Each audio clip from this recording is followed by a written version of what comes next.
Mario Brothers, not to be confused with the later, much more famous Super Mario Brothers, was released in arcades in 1983 and brought to the NES in 1986.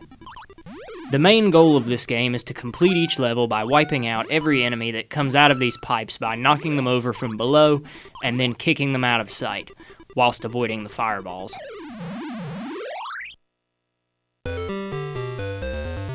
There's also a fun bonus round where you have an allotted amount of time to collect as many coins as you can. If the gameplay looks like fun to you, then you most likely will find it fun. There you go, shortest review ever. No, kidding.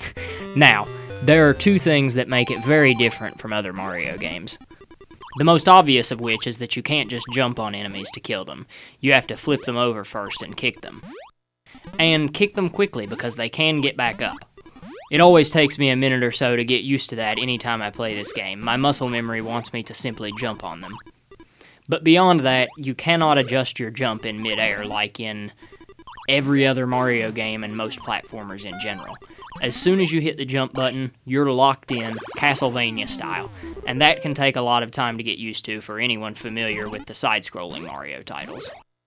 Of course, as you advance through the game's phases, the enemies progressively get tougher and the fireballs become more relentless. These guys take 2 hits to flip over, 1 hit just makes them angry.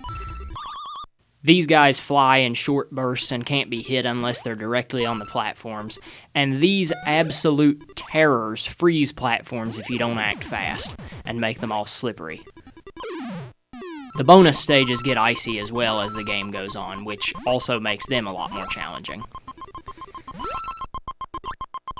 The POW block will deal a blow to all enemies on the screen, but since you can only hit it 3 times before it disappears, it's usually a good idea to save it for emergencies.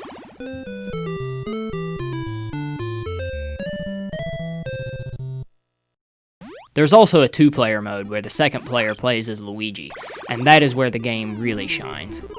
It's technically a competition, as each player is scoring points for themselves, but you can also choose to work together and see how many stages you can clear.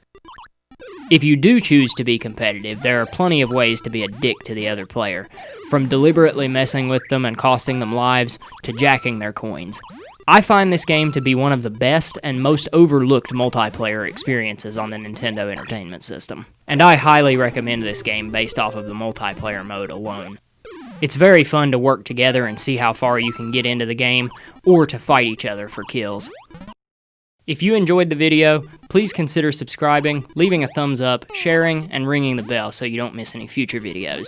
This has been a Leaky Faucet review. Thanks for watching, and I will see you next time.